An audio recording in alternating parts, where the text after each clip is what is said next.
How many people were at the event last night? Oh, so practically a clean sweep. Well, as you know then, I'm an inveterate talker, and it doesn't take much to set me off, and it takes quite a bit to turn me off. So it seems to me these things are always more interesting if they're driven by the concerns of the audience.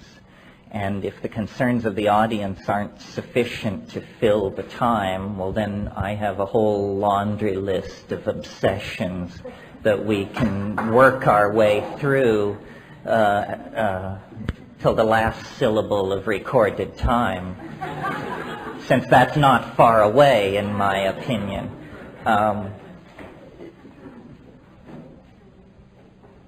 Very little of what I planned to say last night got said, because whenever I discover that I'm going to have to stand at a podium rather than sit in a chair, I can't, because of my contact lenses, glance down at my notes comfortably. So instead, I just sort of rave. So I appreciated the enthusiasm of the audience last night. My personal assessment of the talk was that it was an even more than usual meandering diatribe. And a critic who charged me with a basic incoherence would probably get my blushing acquiescence. Maybe we can do better today. Are there questions from last night?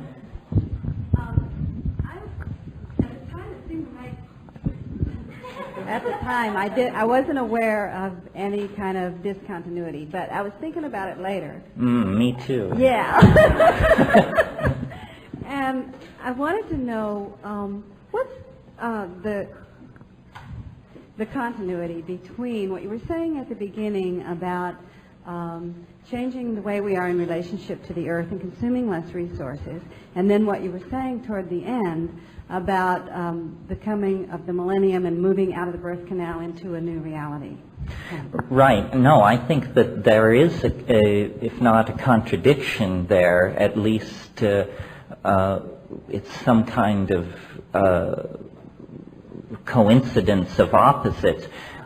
What I don't want to say is that there's nothing to be done, that there is no moral or political imperative, and that we can just continue with this mindless potlatch civilization until everything is ruined, because I don't believe that, and I think it's socially irresponsible to say that. On the other hand, what I don't want to fall too much in the other direction toward is saying that it all depends on us, and that we must raise enormous levels of anxiety in ourselves and act as though the salvation of the planet depended on us. What more is happening is that the most important political work that needs to be done is for each of us to raise our own consciousness about these issues, and then to create a community based on the sum total of our personal acts of reformation. So, it is very important to bring help to people in the third world who are struggling to raise families and preserve their environments and this sort of thing. But if I were a rationalist, I would be completely despairing. So we are more in the role of like midwives of this new order. And I guess it's useful then to return to that birth metaphor. The birth of the new humanity and the new earth is going to happen. But in the same way that a midwife or an obstetrician can ease a birth, make it smoother, make it less painful for all concerned, that's the role that political activism needs to take. So I think we should act as though the salvation of the earth is on our shoulders, but feel as though it is an automatic unfolding that we need not have anxiety about. You know, the Chinese philosopher Wi Po Yang said, worry is preposterous. And I think that's true. We don't know enough to worry. And to worry is, in a sense, a kind of act of hubris, because you are claiming complete knowledge of the situation and then you worry. And so what is much more empowering and what makes the process of historical ending easier, I think, is to act from your heart, and to individual acts of caring are more important than giving your energy to grandiose political schemes. I mean, it almost comes back down to the gospel admonition to, you know, heal the sick, clothe the naked, visit the imprisoned, bury the dead. But there's nothing there about grandiose political reform and all that sort of thing. That, I think, arises out of the zeitgeist of the collectivity. And I'm very hopeful. People have a sort of hear my rap differently. I mean, I've had people, after what I thought were inspiring panegyrics, come up to me and say, but it's such a dark and horrifying vision. It means that I failed as a communicator in that situation, because I'm the gonest and most irrational hope freak I've ever met. I mean, I think everything is fine. Everything is going toward the purpose for which it was intended, but it's an act of conscious awareness on the part of each of us that carries us toward that. So, you know, often in what I say, there is, if not the fact of contradiction, then the appearance of contradiction. This is because, to my mind, life is complicated enough to admit of contradiction. Was it Oscar Wilde, or who was it, who said, I contradict myself? I contradict myself. Logical consistency is one of the prejudices that we've inherited from the scientific attempt to describe the world. But in fact, even science at its basic level has now abandoned that as an ideal.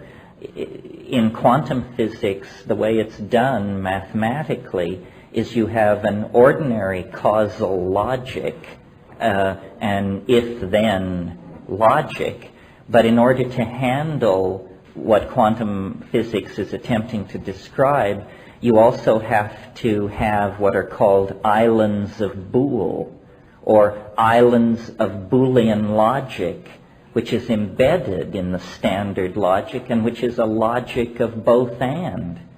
And you cannot reduce this to a non-contradictory description.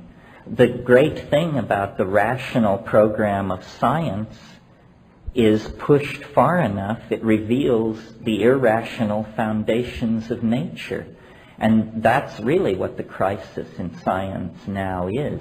The cutting edges of physical science have contacted the Heisenberg uncertainty principle in the 20s, the anthropocentric principle in the 80s and 70s, and we are realizing that somehow the notion of an observer outside the system with a godlike objectivity and zero input into the situation, that was a necessary fiction for the more naive program of description of nature. But as we move into the more sophisticated description of nature, we have to place the observer in the picture, and then there is going to be a reverberation of contradiction that is probably can't be gotten rid of. I mentioned a little, or I referred to this in the talk last night, where I said we shouldn't push for closure.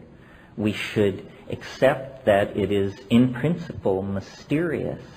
And so we are never explaining life or relationships or economies or whatever we're looking at. We're describing them with ever more prescient accuracy. But we cannot eliminate the unknown. One of my teachers years ago, West Churchman, wrote a wonderful book called Planning on Uncertainty. And I think, we all need to plan on uncertainty, and it's the one thing that is left out of most models, because the model builder has such faith in the model that he would never build in a trapdoor into the realm of uncertainty. And yet life is composed almost entirely of these kinds of trapdoors, you see. Does that do it? So do I understand then that in your vision, we really don't know anything about what it's going to look like once we're out of the birth canal. But what we can do now is behave with integrity toward the world that we're in today. Is that right? That's right. And it's not that in principle we can't know what it's like out beyond the birth canal. It's simply that it's too early. I used the metaphor last night of that the transcendental object is below the event horizon. It is. And so all we can see is the rosy glow of its promise at this point. But give us 10 years, and the actual edge of the transcendental object will rise above the event horizon. I mean, I don't think that we are marginalized or part of fad and fashion. I think this is actually the rising modality necessary for the future if we're going to make it through. In other words, I suspect that 10 years from now, 15 years from now, the things we are talking about today will be the general metaphors and concerns in society, because I just have a very strong intuition based on, a lot of journeying into those hyperspatial modalities that this is the path. And I'm sufficiently convinced of that to submit it to a kind of intellectual plebiscite. I mean, I believe that ideas compete with each other the way animals compete in an environment, and that the best ideas, the most fitting ideas for the human adventure will eliminate their competition. And that's what we're experiencing now in the political domain, is a competition between ideological systems roughly comparable to dinosaurs and mammals. And, you can decide which is which, but the two are incommensurate, and one is in the act of eliminating the other. And so it's a matter of observing this process, understanding it, and being comfortable with it. If you're right, I don't think you need to feel any urgency, because that will quite naturally percolate out in the mix.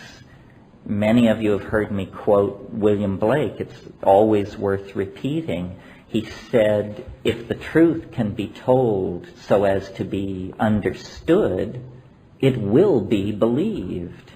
In other words, understanding compels belief.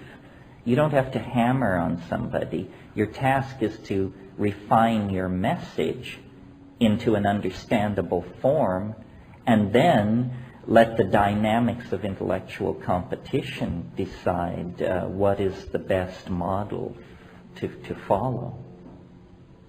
Yeah. I had a question related to what you were just saying, and then I had a chemistry question. What keeps me optimistic is that information seems to be spreading more rapidly. And some futurists have said that by the year 2011, that information will be doubling every second. was wondering if you could comment on that. Well, yeah. I mean, part of what I was going to talk about last night and didn't get to is I'm the purveyor of a very formal mathematical theory about how history unfolds itself and what time is. And to your great good fortune, you're not going to be exposed to this today. Had we 2 days, I would flay you with it on the second day. But here's the thing that's going on. Since the very first moments of the universe's existence, novelty, as I call it, or complexity, as someone else has called it, or connectedness, has been increasing. So that the early universe was very simple. It was a plasma of free electrons. There were no laws of molecular physics, still less laws of biology or gene segregation or something like that. As the universe has aged, it has become more and more complex. We represent the culmination to the present moment of that process. Well, I don't think that's particularly big news. It's sort of a stating of the obvious that the universe has grown more complex through time. But what is interesting is that each advancement into complexity that has built on the previously established foundation of complexity occurs more rapidly than the stages which preceded it. So if you were to draw a diagram of that, it would be an involuting spiral. So that after the Big Bang and things settled down after the first few nanoseconds of the universe's existence, well then for a long time it was very boring. And all that happened was that temperatures fell very gradually. Eventually they fell to the point where atoms could settle down into stable orbits around nuclei. And then, as the temperature fell still further, eventually these atoms could aggregate into molecular structures. Again, each advancement into novelty proceeding more rapidly than the stage which preceded it. Well, that's why, to my mind, human history is not a radical break with primate biology. It simply represents an acceleration of primate behavior into a more compacted temporal domain. And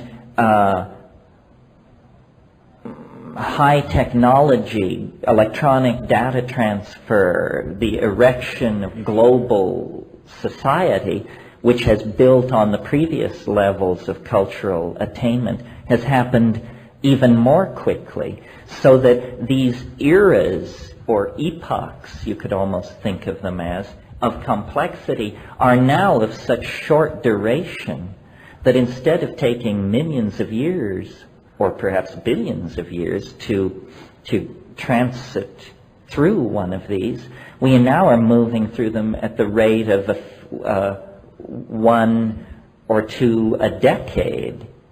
And beyond that, one or two every 2 or 3 years. And beyond that, one or two every few months. And I see no elegant reason for assuming that this process will ever cease its asymptotic acceleration. Well, then if you picture what I'm describing, it's a funnel of some sort, which begins with an extremely wide mouth, but which has now narrowed to an extremely small and fast-moving kind of situation. And this is why history is a self-limiting process. It isn't that we have broken away from the slow-moving processes of ordinary nature. It's that we represent nature at a different time frame. And I think this is why history is ending, because it's going so much faster than it used to go that it's going to finish very soon. There may be as much experience ahead of us as there is behind us, but we're moving through it so much faster than we used to that we are literally approaching the end of time at a faster and faster speed. And this is something built into the structure of the cosmos. It's the answer to the question, where did we come from? We were called forth out of biological organization by the continued acceleration of the expression of novelty. And this is why I count myself as a proponent of what I call the big surprise rather than the Big Bang.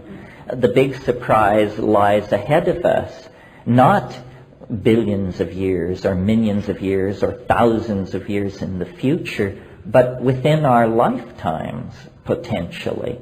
And it's interesting, I think I said this last night, the people who run the world now possess curves which, when they draw these curves and try to extrapolate them 50 years into the future, it makes no sense at all. You cannot extrapolate the ozone hole, the AIDS epidemic, the spread of plutonium. You cannot extrapolate these things 100 years into the future because they all go asymptotic and reach infinity. So it means the oceans boil, the atmosphere blows off, everybody dies, and that's the end of it. But I don't think that's what's happening.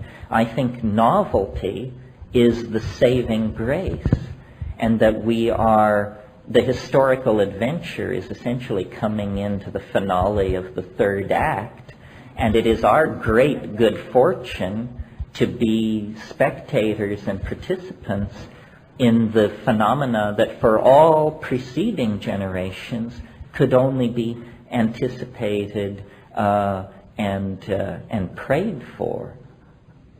It's a screwy position, I understand. I mean, boiled down to a bumper sticker, it's a bearded guy on the corner with a sign which says, "Repent, for the end is nigh," or maybe just, "The end is nigh."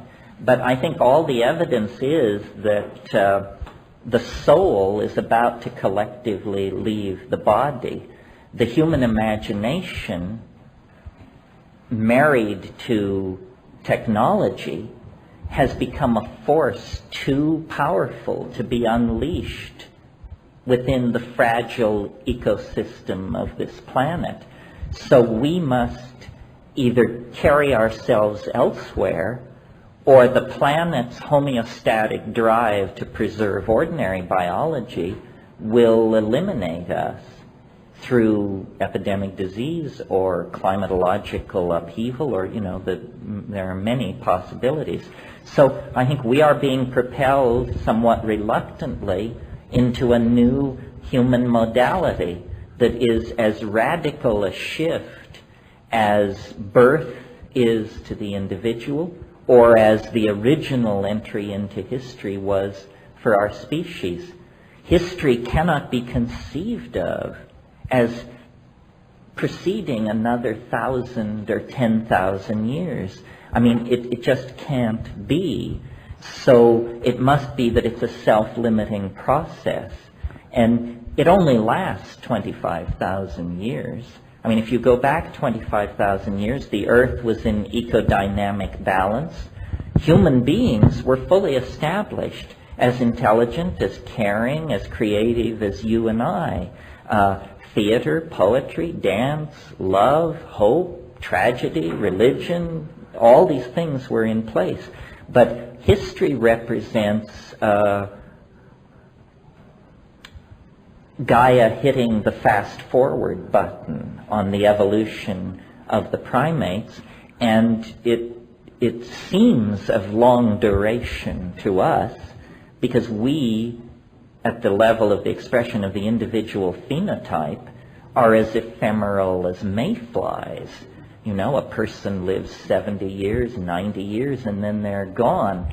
But on a scale of 25,000 years, clearly what is happening on this planet is the emergence of an entirely new kind of order within the natural order. It is natural, but it is new. There is no contradiction in this.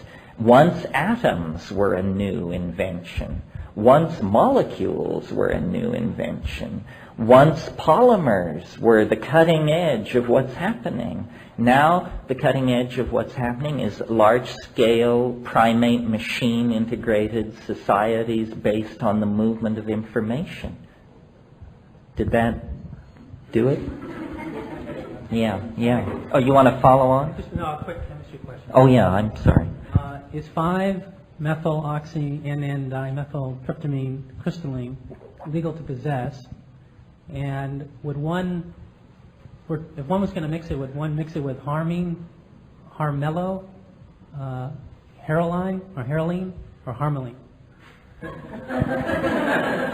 That was a word salad.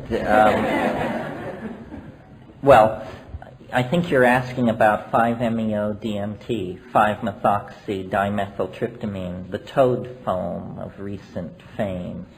As far as I understand, I think that it's legal. However, it would probably depend on the length of the fangs of the local DA, because there is what's called the Kogener law, which says that structural near relatives of hallucinogens can also be prosecuted as illegal compounds. As far as the question about the harmine alkaloids, harmine, harmaline, tetrahydroharman, harmello, I think is apocryphal, specious. But the notion which must lie behind your question is harmine alkaloids inhibit monoamine oxidase, which is an enzyme system in the human gut that tends to inactivate amines, monoamines, of which these hallucinogens almost all fall into that category. You could attempt to inhibit your MAO with a dose of harmine or harmaline, and then smoke 5-MeO-DMT. But I don't recommend this unless you are a pharmacologist with hours and hours of psychedelic flight time on your log. And this is certainly nothing for the ingenue to attempt. Once you get out into the realm of synergies, that means what happens when you run two metabolically active compounds at the same time, and some people do 3 and 4 and 5, you're definitely on your own, because pharmacology doesn't study drugs like that. They study them in isolation, their activity. And, some people say of the smokable tryptamines, they're so quick that wouldn't it be logical to inhibit your MAO in order to freeze frame the experience, and instead of having it last 3 minutes, have it last 30 minutes. Yes, that's a fine idea, but what if it lasted 30 hours instead? I mean, you don't, a miss is as good as a mile in this game, so you should have your mantras ready if you push off into that. Yeah. While we're on the subject of chemistry, I have a quick and easy question. Okay, I imagine psilocybin is probably, pretty common use, and I'm sure that the people around here are pretty aware of the malathion spraying that's going on. And I've always been curious. I'm not a chemistry student, but since psilocybin does have a phosphorus in it, and I know most of malathion and most of the other chemicals like it are organophosphates, and they react synergistically. Is there a possibility of a synergistic toxicity when you get, a dose of malathion and you're using psilocybin? Well, every once in a while these kinds of questions come along, and the answer is always, since research with psilocybin is illegal and even in rats counterproductive to your career, nobody knows. You mentioned the phosphorus group in psilocybin. Psilocybin is 4-phosphoryloxy-N dimethyltryptamine. This is very interesting to me because, and we don't have to spend too much time on this, but it's the only 4-substituted indole in nature on this planet. The only 4-substituted indole in nature on this planet. Well, this is suggestive to me of a possible extraterrestrial origin for this molecule, because the way evolution works is from one structure you elaborate another structure, and then near cousins of that appear, and so forth and so on. The phosphorus group in the 4 position on psilocybin sticks out like a sore thumb when you look at the structure of organic nature. Too much that malathion is a phosphorylated compound. I noticed in Hoffer and Osmond's hallucinogens, malathion is occasionally, there are known cases of human abuse of malathion. It causes severe dream disturbances. I can tell you that from experience. And is there a bigger debt to pay at the dose where it does that? In other words, I don't know. Not by the aerial spraying, but accidentally working with it, in fairly concentrated. I've gotten it on my skin, and for several days I had very disturbed dreams and broken sleep, and I think it's pretty well reported that that's not uncommon at all. well, that's very interesting. Because it's a neurotoxin, it also creates a neural disturbance. I'm willing to buy into the notion that all drugs are poisons at certain doses. All substances are poisons at certain doses. I mean, you can kill yourself with common salt if you eat 3 pounds of it. That's all she wrote for you. So always what you're doing is you're perturbing the dynamic of ordinary functioning, and then what you're watching is the chemical cascade that returns you to equilibrium. Mm-hmm. Which is a psychedelic type of compound used in many cultures, but never really with much pleasure. I don't think many cultures actually would posit that Jimson weed, for instance, is an enjoyable high. So it may give you psychedelic experiences, it may give you vivid dreams, but it's not something that many people would volunteer to take. Drugs of that type. Yeah, well, that's something worth talking about, and certainly I found it true.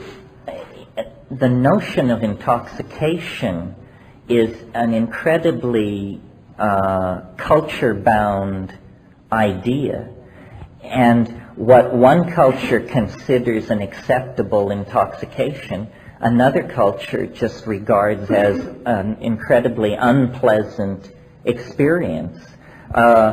Alcohol in high doses is not something most rational people would care to repeat, I think, unless there were cultural conditioning pushing you toward that. Or tobacco. I mean, essentially that's an experience of toxicity. And until you build up tolerance to the more toxic aspects of tobacco, every time you smoke it, you turn green and become nauseated. We had the experience in the Amazon. There was, for years, my brother and I pursued a hallucinogen called ukuhe that was in use in a very restricted area by 3 tribes of Indians. And the reason we were interested in it is because the ethnographic literature said that the shamans used it to talk to little men.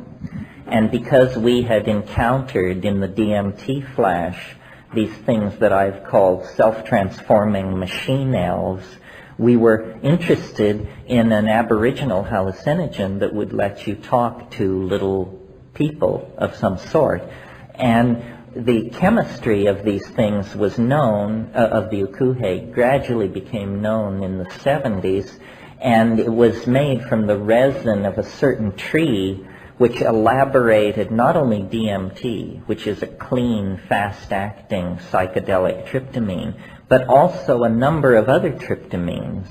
And, you know, after immense expense and physical wear and tear, we, on the upper Yaguasyasu drainage in Peru, we actually contacted people who knew how to make this hallucinogen. And, you know, we thought it was going to hurl open the doorway to the golden realm. And when we finally got to the bioassay of it, which is a term which means getting loaded on it, it was really tough to take this stuff. And, you know, your heart felt like it was just going to hammer its way out of your chest. And there were sweats. And there was hallucination. But, my God, you were monitoring so many other physiological systems going into crisis that, you know, it seemed almost ancillary. So then, you know, lived through it. The next morning, troop down to the shaman's hut and say, you know, listen, Basilia, we have to talk. And then him saying, well, yeah, it takes getting used to. And, you know, that's why our shamans don't live very long. And so then you realize, what we're dealing with here is a culture that has sanctioned this experience and projected a lot of cultural baggage onto it, but that if you're the unsold customer, you say, you know, I think once is enough, thank you for that. A more familiar case that I think is similar, although some people rise up in holy wrath and we get into great arguments about this, but my personal opinion is that Amanita Muscaria, do you all know what that is? It's the red mushroom of European folk mythology. In German it's called the Fliegenpilz. It's atropinic too. Well, a lot of people who never got loaded on it spewed a lot of scholarly argument about how this was a wonderful shamanic intoxicant. But I submit to you, in most cases, it comes closer to being an ordeal. And it may be that because of genetic variation, seasonal variation, individual variations in the expression of its genome, edaphic factors, meaning the soil that it grows in, the nature of its mycorrhizal relationship, and in other words, we've staked out here about an 8-variable equation relative to Amanita Muscaria, that sometimes it's wonderful, but unless you have always been in that area and can draw on the shamanic lore of great tradition about it, I think just going out into the woods and faunching down on the first Amanita Muscaria that you come upon is probably a ticket to the emergency room if you're not very careful. In Madagascar, there are no hallucinogens as we would understand it, but there are what are called ordeal poisons. This is an entire category in Madagascan Aboriginal shamanism. What's going on here, there are these plants which you take them and you at first assume you're going to die because you feel so bad, and then you feel so bad that you beg to die, and then you don't die. And you recover completely within 10 to 12 hours. And you are so damn glad to be alive that this has all the characteristics of a psychedelic experience. I mean, you come down a kinder, gentler, more attentive, more decent human being. But it's only because you've been hurled into the jaws of death itself and then brought back. That will work, folks. But so my interest has always been to squeeze the definition of psychedelic, to narrow it, to make it more precise. I mean, sometimes people say, well, it's about altered states. Well, there are all kinds of altered states, thousands of altered states, without even talking about drugs. We can talk about being in love, being abandoned in love, being jealous, being anxious about your financial situation, suddenly seeing your roots in high Atlantis. These are all altered states. None of them are psychedelic. Well, then you move into the realm of drugs. There are, as you mentioned, atropine states, tropane-induced deliriums, the ketamine-type states, states on the edge of anesthesia, states of extraordinary agitation brought on by the whole amphetamine family. All of these things are altered states, pharmacologically achieved, and to my mind, they are not truly psychedelic. What psychedelic means to me is, in structural terms, a very small number of compounds, all based on indole. The indole hallucinogens are the true psychedelics. And let's see, what are they? There aren't that many.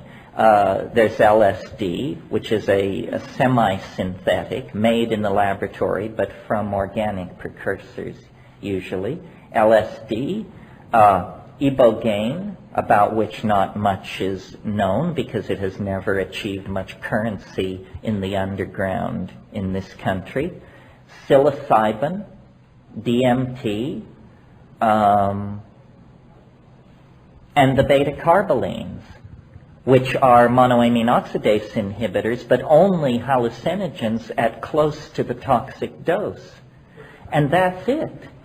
What about peyote? Peyote is an interesting edge situation because mescaline is not an indole, it's an amphetamine. And if you look at the chemical pharmacological profile on peyote, it's different from all these others. First of all, an effective dose of mescaline is, according to the literature, 700 milligrams. That's a pile of white powder in the palm of your hand. In other words, it's an inefficient drug. It puts a lot of strain on your system. There are different ways to think about toxicity. One way is to ask, how much of this compound do you have to take to experience an effect? If you have to take 700 milligrams, then it's a pretty crude drug because that's a lot. On the other hand, LSD is at the other end of the spectrum. You can feel quite strongly 50 gamma, 50 micrograms of LSD.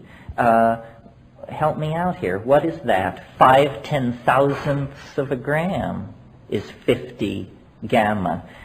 That is, to a pharmacologist, the fact that a human being can feel 50 micrograms of a compound is like a miracle. I mean, to give you an analogy so you can understand that, that's like having one red ant tear down the Empire State Building in 30 minutes. I mean, that's what it looks like when 50 gamma of LSD enter your body. So LSD has an incredibly low toxicity by that measure, you see. Well, then psilocybin falls in the mid-range.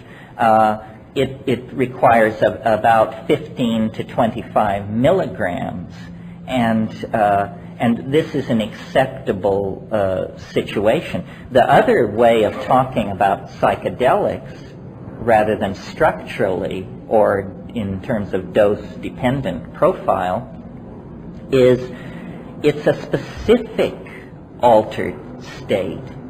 It is, first of all, I like the word hallucinogen or hallucinogen. See, I grew up in a cattle town in Colorado, and I haven't shed quite all of it. But hallucinogens, because I was always fascinated by the idea of hallucination. To me, for some reason, the idea of seeing something which is not there just became the holy grail for me, because that was so challenging to my notion of what is possible. And so then when we lay these indole psychedelics out in front of us and are trying to make decisions,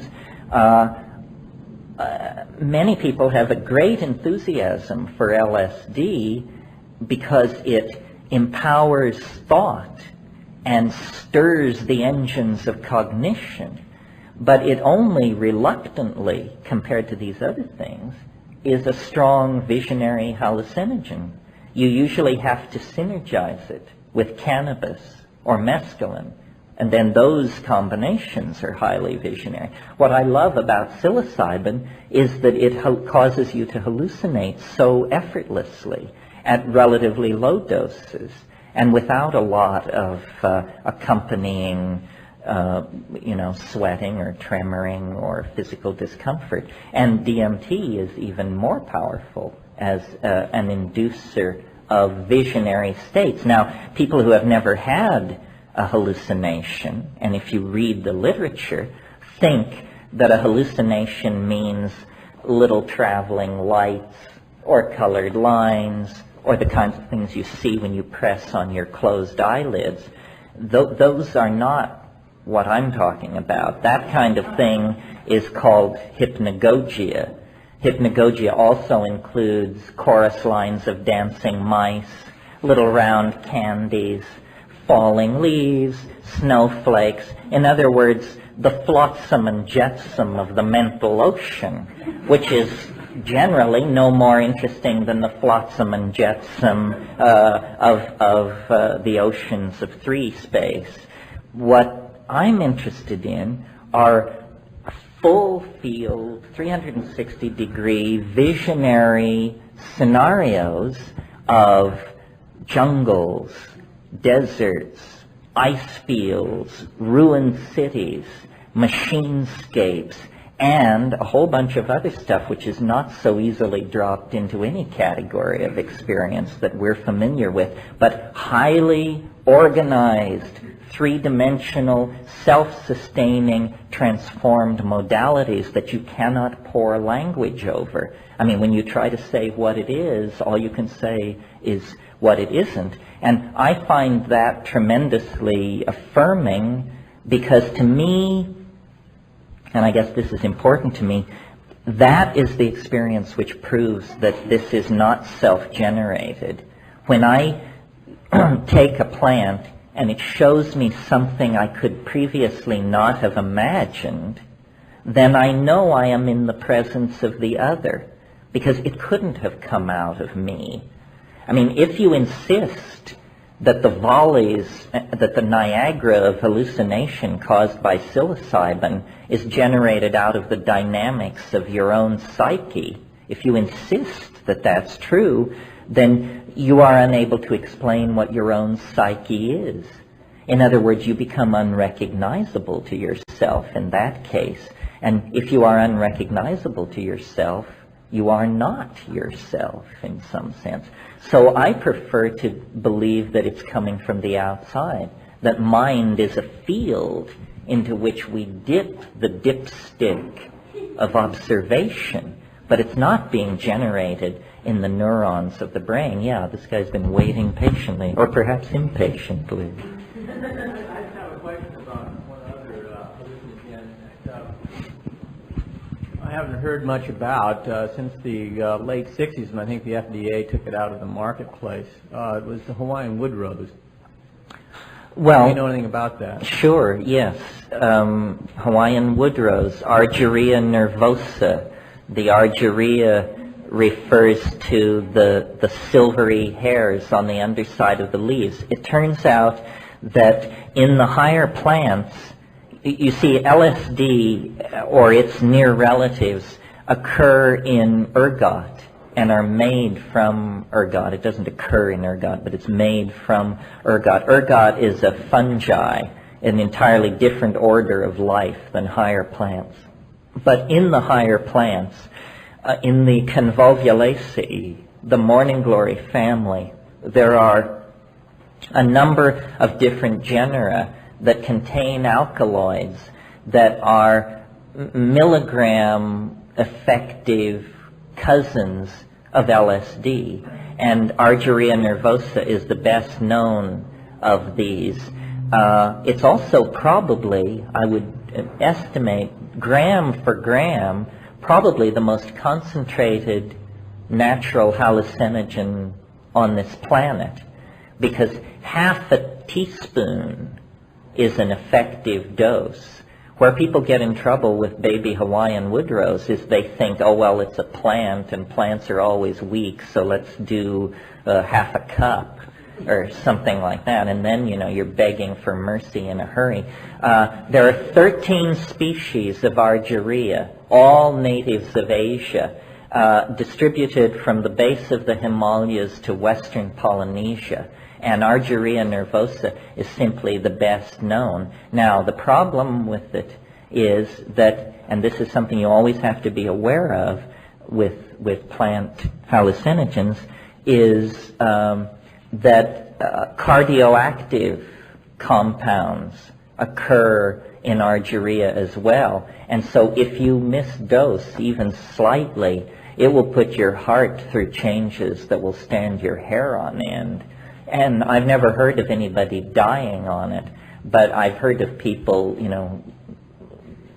laying down and making their peace with their maker because they figured that they were probably going to die. Now, an interesting thing about Argeria nervosa is, so far as we know from the ethnographic work that's been done, it is unclaimed by any Aboriginal group.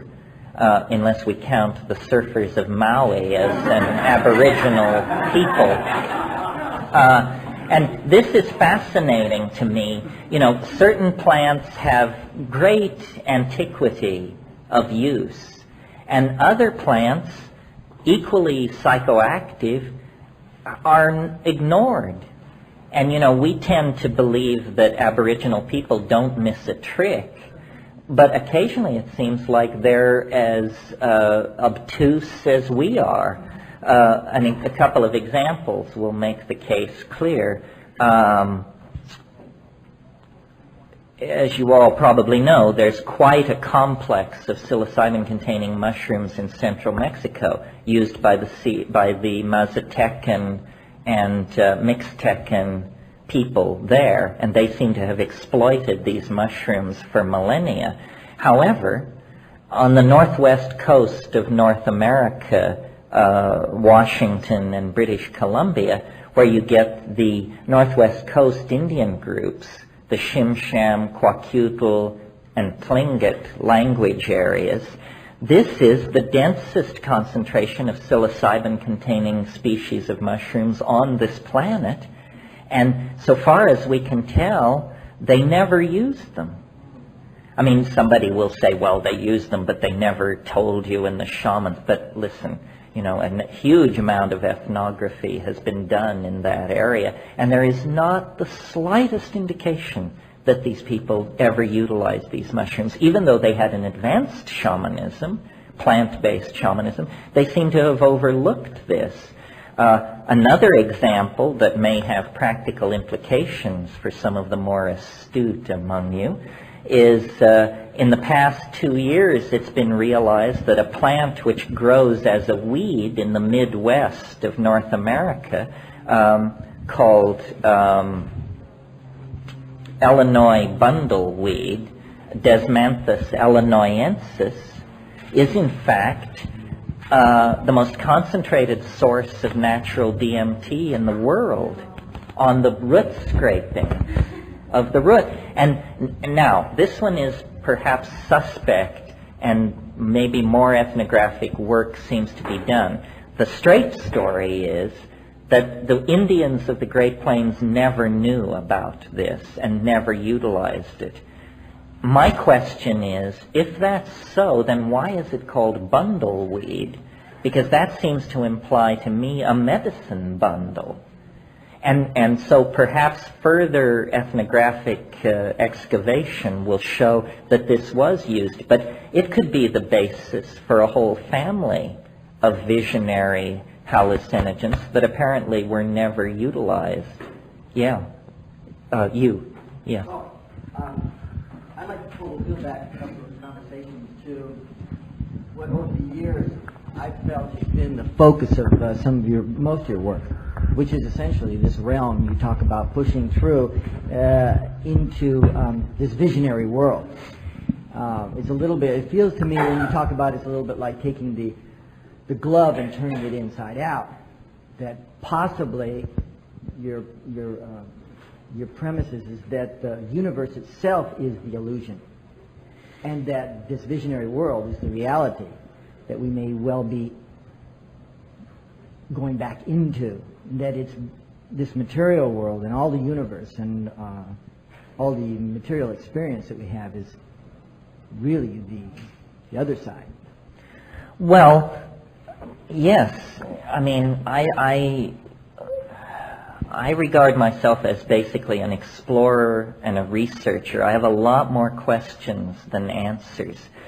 The thing that has made me be what I am and do what I do is because